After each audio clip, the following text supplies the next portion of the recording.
자, 여의도 카페에선 무슨 말이 오늘은 신영증권의 엄경아 연구원 나와 계십니다. 어서 오세요. 안녕하세요. 네, 안녕하세요. 엄이죠? 네, 엄입니다. 죄송합니다. 자, 일단은 이게 뭔가요? 조선의 국모라는 엄청난 별명이 있다? 아, 일단 연식이 좀 있으니까 네. 딸이라고 안 불러주시더라고요. 아, 연식이 그렇게 되진 않은 것 같은데. 뭐 주가 좀 안 좋으면 네. 뭐 국모 없고 뭐 유모 계모 뭐 바로 내려갑니다. 아, 예능감도 좀 있으시네요. 아, 조선은 왜 붙은 거예요? 아, 제가 조선 섹터 담당자이기 조선- 때문에. 아, 조선 섹터 네. 담당자셔서. 네네. 아, 근데 어쨌든 되게 좋은 내용이네요. 네. 조선의 국모다. 아, 그만큼 조선 관련해 가지고 또 이야기하실 게 굉장히 네. 많고. 네. 사실 요즘에 굉장히 핫한 섹터 그렇죠. 아니겠습니까? 회원주나 조선주 워낙 좋아가지고 타이밍도 굉장히 좀 좋게 나오시는 진짜 것 같아요. 타이밍이 좋았어요. 진짜 기가 막히게 몇 달 전부터 조선주 좋다는 얘기, 물론 반대 의견도 있었습니다. 그렇죠. 하지만 그거 관련해 가지고 막 얘기를 했다가 사실은 조금 재미가 없어서 손이 많이 안 갔던 게 사실이에요. 근데 이제 또 우크라이나 사태 터지고 나서 다시 한번 좀 주목을 받는 그런 상황인데, 일단은 요거 먼저 여쭤볼게요. 지금 우크라이나 러시아 사태 좀 고조되고 있는 상황에서 해운주랑 조선주 흐름이 좋은 이유부터 혹시 모르시는 분들이 계시니까 그거부터 좀 설명을 해주실까요? 네. 원래 전쟁이라는 이슈는 병목 현상을 일으키는 이벤트라고 보시면 될 것 같습니다. 생각해 보시면 저희가 이제 코로나19 이후에 병목 현상 때문에 이 물류 대란이 일고 막 이런 걸 무려 2년째 경험을 하고 있는 상황이잖아요. 예. 근데 하필이면 또 이번에도 이제 컨테이너 성수기가 시작하려고 하는 이 초입에 또 이런 상황이 벌어지니까, 만약에 한 번 더, 1년 더 만약에 이 배송 정시성이 깨지면 네. 또 운임이 계속 고공행진을 할 수밖에 없는 상태거든요. 그래서 그런 것 때문에 일단 이 이벤트에 대해서 중요하게 생각하는 게 이론적인 내용인데, 이 다행히 우크라이나는 이 물류 쪽에 있어서 아주 중요한 길목에 있지는 않습니다. 저희가 뭐 배들이 지나가는, 예를 들어 수에즈 운하처럼 그렇게 막 모든 배가 글로 막히면 못 지나간다거나 가고 뭐 이런 그 상황은 정도 아니죠. 수준은 아닌데, 이 우크라이나 지역과 러시아 지역이랑 관련된 화물이랑 관련된 해상 운송 시장 쪽은 좋을 수 있다라는 거죠. 아, 그러면 해운, 조선 다 좋다는 게 아니라 그거 관련해 가지고 또 좋은 섹터가 따로 있다. 아, 근데 이제 그 화물 중에 하나가 이제 LNG고, LNG. 특히나 이 LNG를 원래 파이프로 왔다 갔다 하다가 아, 이게 되게 위험하구나라고 판단이 되면 이제 배로 해가지고 LNG로 옮기자라는 쪽이 되면, 우리나라의 조선업체들이 워낙 LNG 캐리어 수주 점유율이 높기 때문에 이제 장기적으로 수혜를 볼 수 있지 않냐라고 생각을 하는 겁니다. 그러면 작년에 우리가 LNG 수주가 16척이잖아요. 아, 그게 올해 지금 작년이 한 65척 정도 수주가 돼 있는데, 네네. 그럼 올해도 그럼 전망이 그 정도 수주에 대한 기록을 깰 수 있을까요, 그러면? 지금 이 우크라이나 사태가 벌어지지 않는다고 하더라도 2024, 25, 26, 27년 요때 LNG를 신규로 생산하는 프로젝트들이 되게 많습니다. 그러면 그 프로젝트가 생산 개시될 때 LNG 캐리어가 맞춰서 가 있어야 저희가 배송을 할 수가 있잖아요. 네. 그래서 그때 필요로 하는 선박들의 수가 워낙 많은 상태이기 때문에 네. 작년에 발주가 연간 척수 기준으로 최고로 많았다라고 하더라도 그게 몇 척이에요? 그게 이제 65에서 65척? 70척 사이 정도 되는 거고요. 네. 그 정도에서 올해도 크게 줄어들 만한 부분이 없고, 올해는 오히려 이제 뭐 다 알려진 뭐 카타르 프로젝트라던가 뭐 모잠비크 프로젝트처럼 이렇게 한 프로젝트가 대단히 많은 양을 발주를 하겠다라고 하는 그런 프로젝트가 계약 개시를 앞두고 있는 상황이기 때문에 양적으로는 더 늘 수 있습니다. 그게 2020년이죠. 카타르 수주가 23조 원. 그때 수주 받았던 LNG 선이 한국 조선 3사가 제가 알기로는 20년에 27년까지 23조에 대한 LNG 선의 수주를 제가 카타르 쪽에 받았던 걸로 알고 있거든요. 그 수주를 실행을 해서 받은 건 아니었었고요. 네. 과거에 제일 많이 수주를 했었을 때는 2004년이었고, 그때 2004년. 그때 정말 LNG 시장이 아주 작을 때 100척을 시장에다 투척을 했었거든요. 근데 그래서, 그때는 왜 네. 그랬던 거예요? 시장이 좋았던 거야, 아니면 저희가 기술력이 그러니까 좋아서 많이 카타르가 팔았던 그 이전에는 전 세계 1등 LNG 수출국입니다.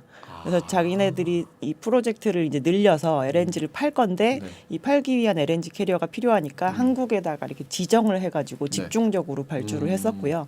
그 프로젝트가 풀캐파가 될 때까지 대단히 오랜 시간이 걸렸고, 이번에 이제 2차 확장을 하면서 또 추가로 배가 필요하니까 발주를 하겠다라고 하는 건데 23조의 그 프로젝트는 아마 그 본격적인 계약 개시는 아니었었을 거고요. 저희가 이 정도를 할 수 있습니다라고 시장에다 일단 던져놓은 상태고 작년에 우리나라 조선 업체들의 이 야드를 예약을 걸어놨습니다. 그래서 이제 그게 사인을 해야지 실제로 계약이 이루어지는 건데 그게 그거는 이제 이제 올해부터 시작이 되는 그건 이제 거죠. 기분 좋게 해주기 위해서 회식하고 그러려고. 아니죠. 예약을 해놔야 저희가 네. 다른 회사들이 와서 계약하는 거를 계약하니까. 막을 수 있기 그래서 저는 때문에 이제 수주를 받으면 이게 매출 인식되는 게 2년 뒤 정도 되죠, 그게. 뭐 2년 뒤, 3년 뒤 그래서 저는 뭐 이제 이런 올해 식으로. 매출이 조선주 확 뛸 수 있는 기회가 아닌가라는 생각을 그래서 저는 했던 거거든요. 20년에 수주를 받았으면 네네. 그래서 저는 그게 궁금했던 부분이라서 아니 저는 그게 궁금해요. 저는 이제 워낙 또 잘 아시니까 저는 완전 초등학생 수준이거든요. 이게 지금 노드스트림을 가스밸브를 러시아가 잠궈버리면 유럽 전체가 냉동고가 된다 그래서 네. 그거를 이게 위험하구나. 여기는 리스크를 좀 분산을 하자. 그래서 LNG 선으로 가스를 에너지를 옮긴다는 거 아니에요. 네. 근데 그 가스밸브 잠그는 거랑 배로 옮기는 거랑 그 볼륨 면에서 차이가 나지 않습니까? 배로 옮기는 것도 그게 충당이 돼요? 배로 옮기는 게 더 적습니다. 그러니까 글로벌 천연가스 시장은 당연히 이게 액체로 옮기려면 액화시키는데 돈 들고 저장하는데 돈 들고 하기 때문에 그냥 가스관으로는 저희가 기체 상태 그대로 보내기 때문에 되게 그쵸. 쉽잖아요. 그래서 전체 시장은 LNG 시장이 한 3분의 1이고 PNG 시장 파이프라인이라고 해서 PNG라고 부르는 그거는 한 3분의 2 정도 된다고 보시면 되는데 특히나 유럽은 이 러시아로부터 파이프로 가져오는 그 양이 좀 높은 편입니다. 그래서 이 원래도 바이어스가 이렇게 의존도가 좀 높은 편인데 네. 이런 지정학적 리스크는 한 번 생기고 마는 게 아니잖아요. 언제든 다시 생길 수 그렇죠. 있고 그래서 모든 나라는 에너지를 수입을 할 때 이 수출처를 다변화 시켜 놓는 게 사실 안정감 쪽에서는 좋거든요. 그래서 이 이벤트가 벌어지지 않았다고 하더라도 아마 다른 요인으로 인해서도 이제 다른 데에서 LNG를 저희도 수출해 드릴 수 있습니다라고 하면 더 넓히고자 하는 니즈가 아마 유럽 지역에도 있었지 않았을까. 원래 있었던 그런 트렌드, 네네. 필연적인 트렌드였는데 이런 걸로 좀 네, 맞습니다. 앞당겨졌다. 네네. 알겠습니다. 그럼 과장님이 말씀하신 요게 좀 헷갈리더라고요. 일반 투자자 입장에서는 조선이 수주를 받는다고 하면 네. 언제 매출로 잡혀서 이게 회계 처리가 어떻게 되느냐. 바로 주문을 받아서 돈을 받아서 그거를 배 만드는데도 좀 시간이 걸릴 거 아니에요. 예를 들어서 오늘 제가 수주를 받는데 네. 2억 불짜리 2천억짜리를 수주를 받아요. 계약을 땄어요. 그러면은 선수금이라고 하는 게 있습니다. 네. 뭐 한 10% 정도. 그거는 현금으로 미리 받습니다. 하지만 이제 매출 인식 과정은 지금 아니고요. 이 배가 근데 뭐 25년 12월까지 인도해 주세요라고 네. 한다면 만드는데 한 12개월 정도 걸리기 때문에 25년 1월부터 매출 인식을 하게 되겠죠. 네. 그 전까지의 이 손익계산서에 들어가는 건 아무것도 없습니다. 그러면은 지금 뭐 수주를 받았다 그래서 주가는 먼저 뛰어버리잖아요. 수주 소식이 나오면. 근데 실제로 실적이 이뻐져서 숫자가 이쁘게 찍히는 거기까지는 시간이 좀 걸린다. 매우 걸리는 거죠. 그러면은 한 그 주가의 3년. 움직임은 어떻게 돼요? 그걸 수주 잔고로 체크를 하지 않나요? 수주 잔고로 체크하는 건 보통 조선주의 바닥을 체크할 때 좀 많이 보고요. 저희가 이 모든 주식에는 선행 지표가 있잖아요. 그러니까 궁극적으로 저희가 주식을 사는 이유는 그 회사의 실적이 좋아질 것이기 때문에 사는 건데 이 조선은 수주량이 늘면 미래에 좋아지겠구나를 예측하는 게 너무 명확해지는 거고 그쵸. 뭐 해운 같은 경우는 운임이 높아지면 나중에 실적 좋아지겠구나 이게 명확해지니까 실적이 좋아지기 이전에 그 선행 지표들이 움직일 때 보통 주가도 많이 움직이는 편이죠. 그러면 수주 받았다는 얘기 들으면 뭐 개인 투자자 입장에서 제가 얘기를 들었을 때 만약에 조선주를 사야겠다 마음을 먹었으면 수주 받았다라는 얘기 나오면은 매수 버튼 눌러서 사고 숫자 이뻐질 때는 팔고 요렇게 해야지 전략이 맞는 거예요. 숫자 예뻐지는 초기 정도의 그 이제 실제로 밸류에이션 내려가는 걸 보면서 약간 향유하셔도 됩니다. 그러니까 조선은 조금 템포가 그렇게 막 빠릿빠릿하진 않습니다. 저희가 장기 수주 산업이라고 보통 얘기를 하잖아요. 그렇구나. 그래서 맨날 나오는 뉴스인데 한 달 전까지만 해도 취급도 안 하다가 갑자기 좋은 뉴스라고 막 이렇게 얘기를 하는 이유가 그러니까요. 이제 그런 뉴스가 쌓여서 이 회사의 체질을 바꿔놓거나 실적을 바꿔놓거나 시황을 바꿔놓는 그런 흐름이 대단히 느리거든요. 네. 저는 그 아까 유럽 얘기하시길래 사실 뭐 대우조선해양도 이제 뭐 매각 협상이나 이런 부분이 한데 한국조선해양 네. 그게 유럽의 영향이 그게 네. 생각보다 많이 미치는 거 아까 그 말씀드린 그런 부분 때문인가요? 유럽이 합병을 하지 말라고 네, 했죠. 그래서 이게 너무 독과점이 심하다. 그렇지 않아도 한국에 있는 3사가 LNG 캐리어를 대단히 많이 만드는데 그 안에서도 대우조선해양이 누적 기준으로 LNG 캐리어를 제일 많이 만든 조선업체거든요. 근데 그게 이제 현대중공업과 합쳐지면 전 세계 LNG 캐리어의 시장 점유율이 너무 높을 수 있다라는 건데 이제 저희가 처음에 그 부분에 대해서 좀 가볍게 생각할 때는 아니 전 세계에 선박의 종류가 얼마나 많고 네. 그 중에서 LNG 캐리어가 차지하는 비중이 이렇게 적은데 제품 하나 꼭 집어가지고 독과점을 얘기를 하면 도대체 전 세계에서 합병을 할 수 있는 회사가 있냐라고 생각을 했는데요. 이 유럽이 극구 반대하는데 가장 큰 이유는 유럽이 앞으로 LNG를 많이 쓸 거라고 생각하기 때문에 더 그 반대를 심하게 했었던 걸로 저희가 해석을 하고 있습니다. 아.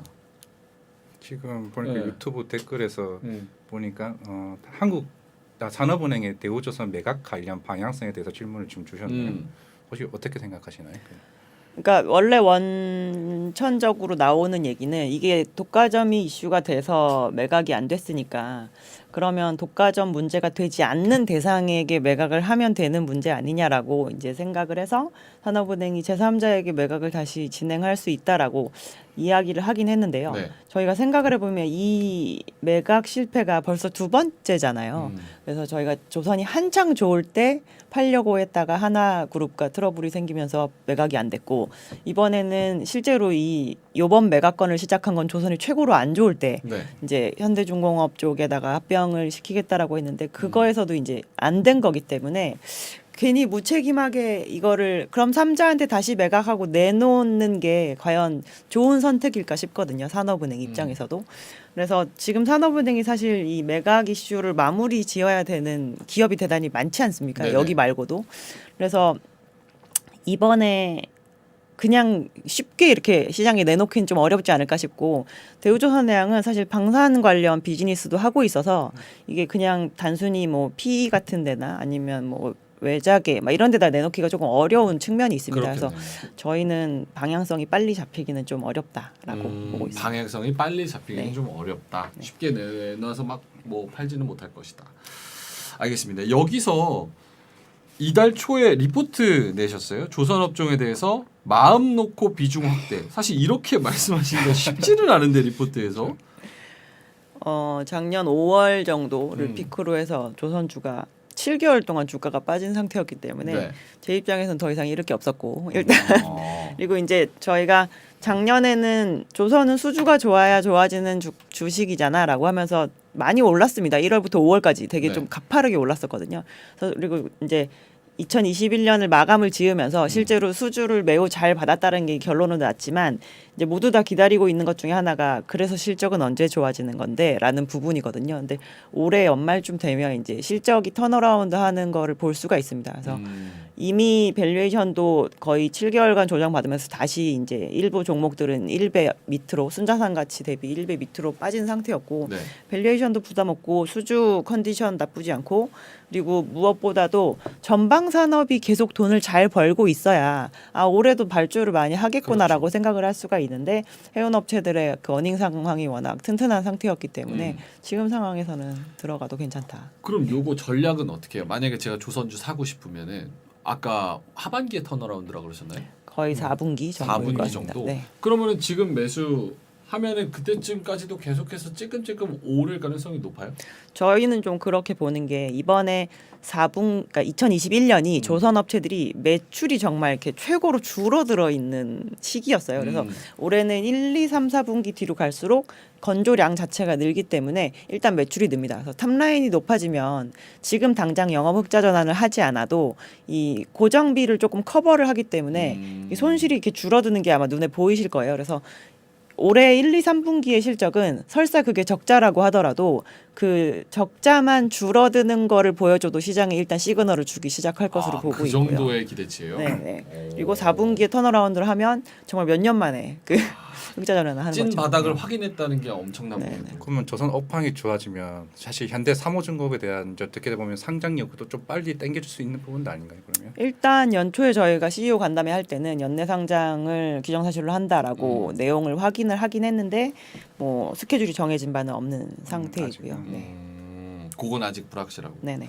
알겠습니다. 조선주 얘기를 해봤으니까 지금 해운 관련해서도 물류대란의 해운 운임 계속 상승하고 있다. 피크아웃 우려에 대해서 어떻게 생각을 하셨는지, 물류대란은 당분간 더 지속이 되는 건지. 뭐 물류대란에서 많이 얘기했던 게 이제 컨테이너 쪽이니까 HMM 관련된 얘기였었으니까요. 지금 HMM이 그 관계된 운임 SCFI라고 해서 상하이발 컨테이너 운임 지수는 네. 2022년 들어서 발표된 6번의 수치 중에서 5번 연속 하락했습니다. 그래서 지금이 되게 비수기에 해당이 되거든요. 네. 그래서 운임의 높낮이를 단순히 피크아웃으로 보자고 하면 음. 이미 2022년 1월 7일 날 발표된 운임이 가장 피크였었고 네. 이 위로 올라갈 가능성은 저희는 좀 제한적이라고 보고 있습니다. 근데 이 피크아웃을 얘기를 할 때 이제 그동안은 꽉 막혀 있어가지고 운임이 높아서 몰랐는데 네. 만약에 이게 풀리고 나면은 음. 이렇게 되게 퍽퍽퍽퍽 내려가지 않을까라고 어떤 게요? 이게 운임 자체가 이게 아주 급락하지 않을까라고 걱정을 하시는 거거든요. 어쨌든 왜냐하면 단가가 내려가요. 지금의 네. 운임 수준은 정말 사상 초유의 운임 상태이기 때문에 컨테이너 선사들이 영업이익률이 60%씩 나와요. 게임 회사보다 잘 나오고 있는 상황이거든요. 배달의 민족 같네요. 그렇죠. 눈 오면은 배달의 민족 배달료 막 6천 원씩 어마어마하거든요. 네. 그래서 이게 설사 그러니까 컨테이너 선사들이 지속적으로 나와도 되는 정도의 영업이익률은 한 10%만 나와도 잘 나왔다라고 보통 얘기를 합니다. 근데 근데 지금 60%. 그게 6배가 나오니까 설사 이 운임이 이제 조정을 받아서 한 30%가 나온다고 하더라도 엄청 고마운 정도의 시황이라고 볼 수가 있거든요. 그래서 이제 지금 이게 물류대란이 점점점 풀리면 병목 현상이 풀리니까 물동량이 만약에 근데 물동량이 공백이다. 그러면 운임이 폭락을 할 텐데 매주 지금 조금씩 빠지고 있는 이 운임은 폭락이라고 보기엔 대단히 어려울 정도로 되게 찔끔찔끔 빠지고 있습니다. 그리고 1월 그 미국의 롱비치 항만 대표적인 항만 중에 하나인데 거기에 수입 컨테이너 물동량이 전년 동월 대비해서 6.9% 상승했거든요. 증가를 했습니다. 그래서 이게 9월부터 12월까지 4개월 연속 마이너스였어요. 그래서 그때 물량이 줄면 저희가 물량이 주는 거를 되게 두려워하는 업종에 해당이 제일 되거든요. 네, 핵심이겠죠. 그렇죠. 결국에 그 이 모든 잡음이 걷어지고 나니까 별로 안 좋았던 거네, 경기가 별로 안 좋았던 거네 이렇게 생각할 수 있는 네네. 거잖아요. 근데 이제 그런 물량 지표가 다시 올라오고 있는 거를 보면서 저희는 그 조금 결국에는 운임이 안 좋아지고 경기가 안 좋았던 거구나라고 그렇게 확대 해석할 필요는 없지 않았나. 그래서 뭐 물류 대란은 한 상반기 정도까지는 계속 풀리는 과정일 것이고 하반기 됐을 때는 대란은 없겠지만 경기가 정상적이라면 해상 운송 시장 자체는 대단히 정상화되어 있을 겁니다. 뭔가 논리적으로 생각하면 지금 뭐 병목 현상 있는데 코로나 얘기도 많이 하잖아요. 그러니까 코로나 때문에 뭐 사람들이 못 나와서 이게 뭐 물류가 대란이 있고 막 그런 얘기를 하는데 이게 코로나가 점차 이제 사라지고 좀 우리의 그런 일상생활이 정상화되면은 그런 부분에서도 병목 현상은 당연히 풀릴 거고 코로나가 정상화되면 일상 경제 활동도 훨씬 더 적극적이질 거고 네. 운임이 그렇게 폭락할 일은 거의 가능성이 없지 않을까. 그래서 이렇게. 올해까지는 뭐 좀 탄탄할 거라고 보고 있고 내년부터는 그 작년에 많이 좋았던 그 시황 때문에 컨테이너 선박을 또 발주를 대단히 많이 했잖아요. 그게 23년, 24년에 걸쳐서 상당히 많이 들어옵니다. 그래서 결국엔 수요와 공급에 의해서는 조정을 받을 게 맞는데 올해의 조정폭은 생각보다 제한적일 것이다라고 보고 있는 거죠. 해운도 좋고 조선도 좋다. 네. 둘 중에 굳이 하나만 꼽자면요. 섹터로는 저희는 조선. 조선. 네. 둘 다 좋지만. 네. 알겠습니다. 요거 한번 여쭤볼까요? 항공 관련 뭐 유가도 많이 올랐던 부분이고 유가 급등에 미국 항공주 장중 하락했다. 요거 우크라이나 악재로 인해서 항공주들은 일단 전반적으로는 어떻게 보시는지. 근데 조선의 이제 공무원한테 항공을 물어가지고 제가 좀 죄송하긴 하지만. 저희가 항공 노선은 그러니까 전쟁이 나면 그 노선은 중단됩니다. 그래서 안 가죠, 비행기. 그러니까 우리나라와 우크라이나가 정말 노선이 되게 교통량이 많느냐 이거를 따져보면 사실 그것은 아니기 때문에 그렇죠. 예, 그 부분은 직접적인 영향은 저희는 제한적이라고 보고 있고요. 우크라이나 직항이 있어요? 직항이 있나? 어제도 뭐 공항 화물 관련 직항은 아마 있을 거예요. 아, 화물 관련 네, 직항이 화물은 있었을 있고. 겁니다. 네. 그래서 어쨌든 그거는 안 뜨는 거는 뭐 크게 상관은 없지만 상관은 없지만 상관없지만 항공은 유류를 정말 많이 쓰는 산업입니다. 네. 그래서 유가가 오르면 저희가 왜 여행 가실 때 유류할증료 내시잖아요. 그렇죠. 그래서 그 유류할증료를 정해진 풀 안에서만 받아야 되기 때문에 실제로 항공사들이 유류할증료를 내야 될 정도로 오르면 유류할증료를 내서 내가 더 쓰는 유류 비용을 100% 충당하지 못해요. 그래서 이런 원자재 가격이 오르는 게 항공사들한테는 조금 리스크로 작용을 하지 않았나라고 보고 그래서 있습니다. 최근에 리오프닝 얘기했는데 항공주가 그렇게 큰 움직임이 없었던 이유도 결국 그런 이유가 좀 크지 않았나. 그렇죠. 네. 궁금한 게 뭐 최근에 유가 올라가지고 뭐 항공주가 어쨌든 간에 코스트 측면에서는 유가에 영향을 받지만 어쨌든 간에 다시 이제 코로나 풀리고 리오프닝 하면은 비행기 타긴 타야 되잖아요. 그런 생각하면 가장 먼저 생각나는 게 이제 뭐 LCC 죽을 애들은 다 죽었고 뭐 죽었나요? 죽지 않았어요? 빵개 죽었는데요. 진짜요? 그럼 임금을 못 받아가지고 제가 특정 항공사 얘기하지 않겠습니다. 네. 왜냐면 제가 거기서 일하는 승무원분들이랑 부기장분들이랑 친구예요. 근데 임금을 지금 한 4개월째 못 받아가지고 비행도 안 되고 그래가지고 지금 죽을 맛인데 그 회사 욕 엄청 하거든요. 네. 엄청 많아요. 그런 게 그래가지고 네. 아 근데 저희가 항공사들이 비행기를 얼마나 줄였느냐라고 보면 비행기는 줄였습니다. 비행기는 줄였고. 반납을 해야 될 기한이 됐을 때 반납을 했어요. 근데 그 저희가 그러니까 상장사들 기준으로 사업 보고서에 나와 있는 직원 수는 줄지 않았습니다. 네. 근데 이유 중에 하나가 저희가 지금 항공은 약간 특별 지원 업종에 해당이 되잖아요. 그래서 네. 고용 안정 지원 자금을 지금도 받고 이제 올해도 받게 될 예정이거든요. 그래서 고용을 줄이면 또 회사가 그 부분을 받을 수가 없기 때문에 네. 고용은 줄이지 않았고 아까 말씀드렸지만 지금 우리나라의 원래 저가 항공사가 6군데였고 신규로 에어프레미아, 플라이 강원 그리고 에어로케이까지 해서 3개가 더 생겨서 무려 9개나 있는데 네. 이 업체들 중에 지금 파산한 업체는 없습니다. 그래요. 이건 되게 의외의 사실이에요. 저는 제 생각에는 뭘 생각했냐면 대한항공 같은 경우는 뭐 아시아나 인수하고 그리고 다른 LCC들이 장사 안 되니까 당연히 좀 이렇게 어느 정도 뭐 합병이 되든지 아니면 망하든지 해가지고 나중에는 결국은 대한항공의 승자 독식 체제로 가지 않을까라는 생각을 했거든요. 근데 그 그림은 아니다. 지금 일단 플레이어 수는 줄지 않았다라는 게 와, 이건 또 신기하네. 팩트입니다. 네. 그러면 대한항공 지금 여태까지 위드 코로나에 대한 기대감으로 오른 거 충분히 반영이 됐다고 생각하세요? 아니면 이제 재개가 본격적으로 되면 훨씬 더 실적 개선이 돼서 이제 올라갈 가능성이 높다고 생각하세요? 주가가? 지금 우리나라에 상장되어 있는 항공사들의 시가총액을 합치면 역사상 가장 높을 거예요. 와, 많이 그래요? 상장사 수도 늘기도 했지만 저희가 그 해운을 보면서 운임이 뛰고 가격 레버리지가 있고 펜트업 디맨드가 있다는 게 저렇게 무섭구나라는 걸 이제 한번 스터디를 한 상황이잖아요. 그래서 작년까지 LCC들이 무려 다들 2번 정도씩 유상증자를 하고 막 이랬지만 모두 나중에 개선될 거를 한 절반 정도는 지금 주가에 반영을 해놓고 있는 상황입니다. 그러니까 없어지지 않을 회사들로 보는 정도의 기대감은 들어가 있는데 우리나라의 항공업체들은 2010년 초반부터 2019년까지 한 번도 수요가 줄지 않고 계속 늘어왔었기 때문에 이 수요를 오히려 취하고 가격을 살짝 포기를 해도 이익이 나는 정도의 세월을 저희가 한 10년을 보냈거든요.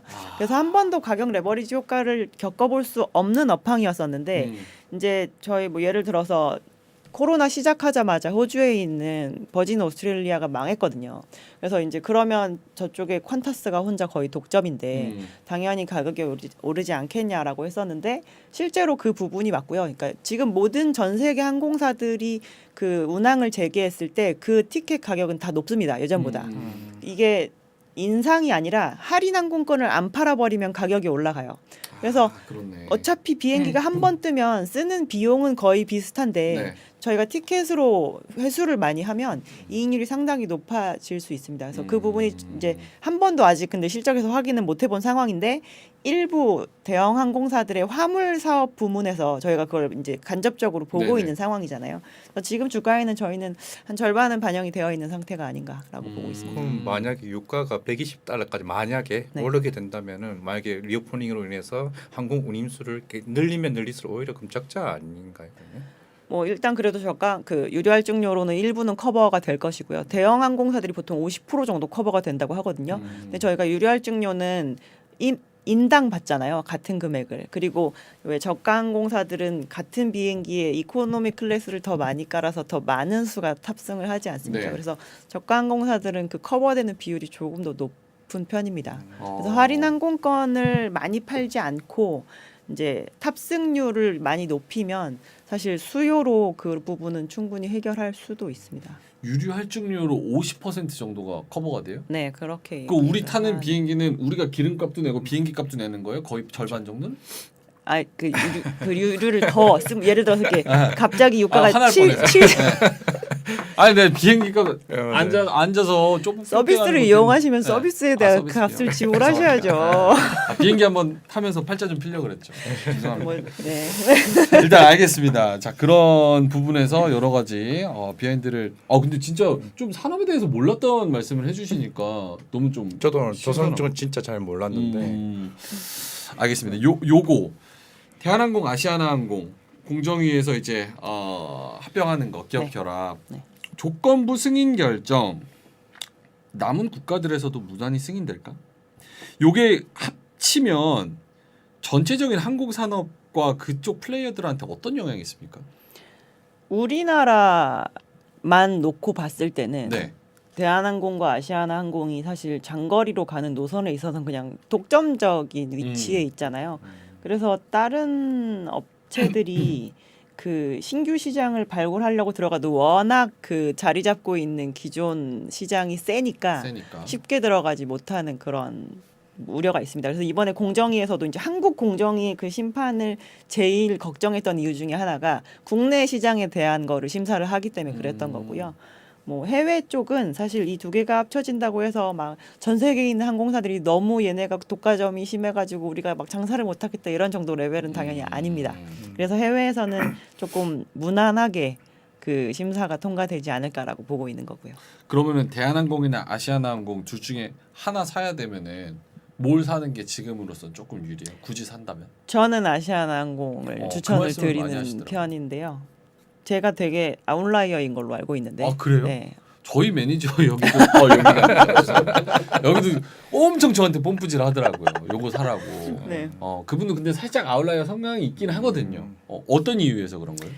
일단 이제 저희가 코로나 시기에 항공업이 막 구조조정이 되고 이러는 거를 사실 바라잖아요. 투자자 입장에서는 좀 슬림화되고 진짜로 승자 동식할 수 있는 업체들로 조금 이렇게 정리가 되길 원하는 건데 네. 결론적으로 제가 플레이어는 줄지 않았다고 말씀을 드렸습니다. 그리고 네. 지금 뭐 기간 산업 안정 자금이나 이런 것이 들어가면서 모든 업체들에게 이제 조금씩 수여를 해주고 있는 상황인데 저는 이런 상황이면 실제로 이 산업이 이렇게 딱 살아나면서 턴어라운드 할 때 그때도 지금과 같은 세기로 지원을 다 해줄까에 대해서는 조금 회의적이에요. 그러지 않을 거라고 보면 기초 체력이 일단 튼튼해야 됩니다. 그래서 그 저가 항공사들은 사실 계속 적자거든요 지금. 근데 만약에 오미크론 때문에 이제 그 힘듦이 이제 이어지고 있는 상황이었는데 뭐 올 봄에 많이 재개를 한다라고 하지만 또 무언가의 이벤트로 인해서 만약에 작년 하반기와 같은 상황이 연장이다. 그러면 그냥 돈을 계속 잃어야 돼요. 그래서 그렇죠. 리스크는 진짜로 큰 상황이기 때문에 저희는 안정적인 걸 사자는 건데 왜냐하면 대형 항공사들은 화물이나 이런 걸로 인해서 코로나 시기에도 캐시가 더 벌어들여져 있는 상황이잖아요. 그렇게 이제 갖고 있는 캐시가 맞느냐에 대한 거 1차이고 이번에 이제 구조조정 과정에서 대한항공이 아시아나를 합병을 할 때 대한항공이 아시아나 항공한테 유상증자를 해서 돈을 넣어주고 그 그 아시아나항공 밑에 있는 에어부산, 에어서울 그리고 한진칼 밑에 있는 진에어를 합쳐서 통합 LCC를 만들라고 얘기를 해놓은 상황입니다. 그래서 어찌 되었건 아시아나는 이 두 개 밑에 있는 저가항공사를 띄어서 다른 쪽으로 놔야 되는데 그 정리를 할 수 있는 주체가 누구인지를 생각해 보면 대한항공밖에 지금 돈 쓸 주체가 없거든요. 그래서 이 과정에서 물론 가장 최후의 승자는 대한항공이 될 게 맞지만 대한항공은 많은 돈을 쓰는 그 과정이 남아 있기 때문에 저희는 구조조정 막바지고 턴어라운드 할 때는 돈이 들어오는 업체를 사자라는 의미에서 아시아나항공을 추천을 해드리고 있는 거고요. 대한항공과 아시아나항공은 단순히 딱 영업상으로 비행기 몇 대 굴려, 네. 뭐 매출 얼마 나와 이걸로 치면 딱 절반짜리 회사입니다. 그래서 실제로 가치가 한 절반 정도는 돼야 되는데 유상증자 해주고 나서 늘어나는 주식 수를 감안을 해도 그 대한항공한테 시장이 주고 있는 가치 대비해서 지금 아시아나항공에 주고 있는 가치가 많이 낮은 편이라서 상승 여력도 충분히 있지 않나라고 보고 있습니다. 그 친구의 논리도 약간 비슷한 게 아시아나항공에 이미 너무 많은 돈이 또 들어갔고 그런 부분에 있어서 무조건 살리고 무조건 좀 잘 되게 뭐 하지 않을까 뭐 이런 얘기를 또 하더라고요. 알겠습니다. 자, 지금 뭐 채팅 중에서 아까 김간의 김 선생님이 저가항공사들은 어찌 될지 이렇게 말씀을 하셨는데 요 부분도 아까 방금 언급해 주신 부분에서 조금 더 디테일하게 하실 말씀이 있으실까요? 일단 아니면은- 며칠 전에 티웨이 항공이 유상증자 발표를 했습니다. 작년에는 3월 달에 CB 형태로 800억 정도를 투자를 받았고 이번에는 이제 시장의 공모 형태로 유상증자를 실시를 하는데 티웨이 항공으로 끝날 거라고 생각을 하시지 않아야 될 것 같아요. 이제 차례대로 아마 이런 식의 자본확충 발표를 하게 될 거고요. 그래서 저가항공사에 투자를 하시는 분들이라면 내가 더 추가로 희석이 될 여지가 있구나라고 생각을 하신다는 전제를 가지고 투자를 하셔야 됩니다. 네. 최악의 상황을 또 가정을 하고 네네. 어느 정도. 네. 그럼 저가 LCC는 웬만하면은 안 쳐다보는 게 좋다. 저희는 조금 그렇게 생각을 하고 있습니다. 음. 그러니까 두 번째 유상증자 할 때는 유상증자를 받는 또 그 주당 단가가 낮잖아요. 그래서 그냥 단기적으로 기존 주식을 좀 사서 유증을 받으시라고 저는 그렇게 말씀을 드렸거든요. 그것도 괜찮은 그 단가를 낮출 수 있는 방법이다. 그리고 그때 당시에 또 이렇게 기대감이 반영이 되면서 그 주가가 막상 조정받지도 않았어요. 유상증자를 하는 시기에. 그래서 그것도 어차피 저희는 단기적으로 투자를 하고 이제 나오는 부분이기 때문에. 근데 이제 세 번째 유상증자도 막 모든 거를 다 들어가서 받으십시오라고 말씀드리기에는 조금 어려운 부분이 있는 것 같습니다. 알겠습니다. 지금 뭐 하와이 호떡님께서 오늘 채팅을 굉장히 많이 원래 들어오신 분이에요? 하와이 저는 호떡? 처음 본 것 같습니다. 굉장히 이질적인 아이디를 하와이 호떡? 하와이 호떡 파나 코로나가 완전 풀리면 아시아나 지금은 대한항공이라고 생각합니다. 이렇게 말씀을 해주셨는데 동의하세요? 동의 안 아니요. 하시죠? 네. 고개를 왜 끄덕이세요? 동의 안 하시는데. 아유, 호떡 맛있겠다. 근데 뭐 말씀을 각자의 생각이니까. 네. 개취. 네네. 취향 존중. 요건 이제 한번 그 다시 좀 돌려보시면서 천천히 생각을 해보시고 네네. 투자 판단은 뭐 본인 책임이니까 저희가 뭐라고 그럼요. 할 수는 없습니다. 자, 알겠습니다. 그러면 마지막으로 시간이 없으니까 그렇죠. 일단은 저희 그 조선주 최선호주 그리고 항공주 최선호주 이렇게 하나씩 받고 네. 마무리 한번 해볼까요? 그렇게 하시죠. 일단 항공주 최선호주는 저희는 아시아나항공이고요. 아시아나항공. 네. 그리고 조선주 최선호주는 조금 뭐가 많은데 저희는 전체 조선 섹터 최선호주는 한국조선해양입니다. 결국에는 밑에 있는 사업회사들이 다 좋아지면 가장 늦긴 하겠지만 반영을 하지 않겠느냐. 근데 너무 중간지주 회사를 싫어하시는 분들이 많아가지고 네. 저희가 그냥 조선 업체 하나를 추천을 한다면 저희는 대우조선해양을 추천을 해드리고요. LNG 선이 제일 많아서 제일 싸서. 제일 그러니까 싸서. 조선은 섹터는 무조건 같은 방향으로 갑니다. 그래서 대장주는 제일 위에서 가는 건 맞지만 제일 많이 오르면 제일 싼 거를 사는 게 제일 맞다라고 보고 있고요.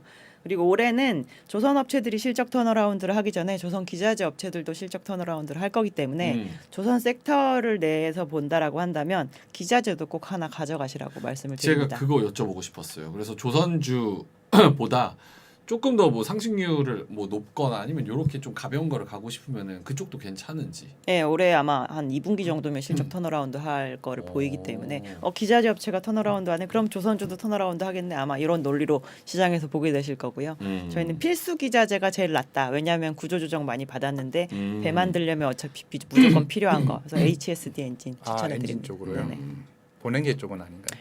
본행제는 필수 기자재는 일단 아니잖아요. LNG 캐리어가 많이 발주돼야 되는데 LNG 시장 좋습니다. 좋은데 이 LNG 캐리어에 들어가는 본행제를 1년에 만들 수 있는 그 캐파를 아직 늘리지 않고 있어요. 그렇다는 건 탑라인은 항상 막혀 있다라는 의미가 되기 때문에 그 부분에 있어서는 조금 밸류에이션이 더 올라가려면 다 같이 우리가 LNG를 더 만들어야 되니까 좀 증설을 할까 이런 뉴스가 나와주는 게 좀 필요합니다.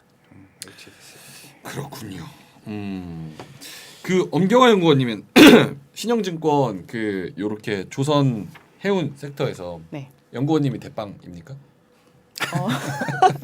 저희 신영증권 네. 리서치 센터에서 제일 오래됐습니다. 와 대빵이 최선호주 딱 주신 거예요. 와 이거는 딱 메모 떼어주네요. 해주시기 바라겠습니다. 자 알겠습니다. 이제 좀 보내드려야 될 것 같은데 화면 나오시는 거 여기 딱 보실 수 있거든요. 네. 어떻게 좀 잘 나옵니까 뽀얗게? 네네. 네. 뽀얗네요. 네, 얼굴 저희가 크고. 더 뽀얗고 이쁘게 필터 빡빡 놓을 테니까 다음에도 꼭 알겠습니다. 예. 나와주시면 좋을 것 같습니다. 자 알겠습니다. 조선의 국모. 항공의 대빵. 공모도 같이. 네, 알겠습니다. 오늘은 여기서 인사를 좀 드려야 될 것 같습니다. 요거 집에 가서 제가 공부하려면 다시 보기를 좀 봐야 될 것 같아요. 네. 내용이 좀 못 알아듣는 게 있어가지고. 자 알겠습니다. 오늘 엄경아 연구원 신영증권에서 아주 귀한 시간 내서 나와주셨습니다. 오늘 말씀 너무 감사합니다. 네, 감사합니다. 감사합니다.